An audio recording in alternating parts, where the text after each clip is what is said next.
My name is Jan, and I'm a disaster mental health volunteer with the American Red Cross in the Nebraska-Iowa region. Today I want to talk about the increased level of stress families are experiencing due to social distancing. Those of us in Nebraska and Iowa have been social distancing for several weeks now. That means that children are not in school, parents are working from home, or worse, parents are not able to work. And on top of that stress, people are fearful of contracting the coronavirus and becoming ill. Many of us have heard the feel-good stories on our local news about how this increased time together as a family is a positive thing. And while that is true, it is also true that we know that during times of disasters like tornadoes, floods, and a pandemic, that there is increased risk for violence within a family, such as outbursts, substance abuse, and physical violence. Some families might recognize a familiar pattern. It begins with a feeling of tension, and family members report that they feel as though they need to walk on eggshells. Next comes an emotional outburst of anger, crying, throwing things, maybe even hitting people or pets.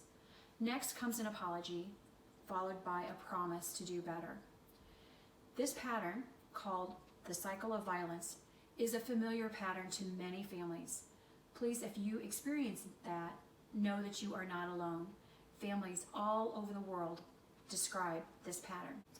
Remember that it is not acceptable to react to stress with displays of anger or violence. And despite what someone may tell you, it is not your fault if a family member responds in this way. You may have a family member who's trying to control you, control what you do, what you eat, who you talk to, and they might control by withholding food, money, or medicine. And perhaps this behavior was going on prior to social distancing, but you were able to cope by going to work or talking with family and friends. It is perfectly acceptable to set boundaries for yourself, for your own freedom and your privacy. This is a time when families need to develop healthy coping skills like going for walks, even multiple times a day. If you haven't already done so, you might want to develop a safety plan. Identify someone that you trust and can turn to. You might even determine a code word that you can use with that person to let them know that you need help. Identify exits in your house and how you can safely leave your house. You might even think about things that you would take with you if you needed to leave for a few days. Don't allow yourself to be cornered in a place where there are knives, scissors, or guns, such as in the kitchen or the garage. Keep your cell phone with you at all times and keep it charged. You might want to use text to talk to others so that you won't be overheard.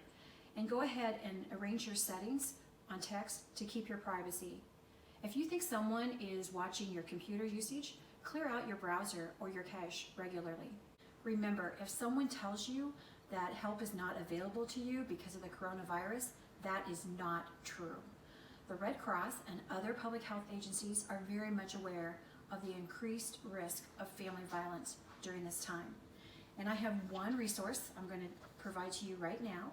It is the National Domestic Violence Hotline, 800-799-7233. It's available 24/7. You can also text Love Is to the number 22522. Please remember, you are not alone.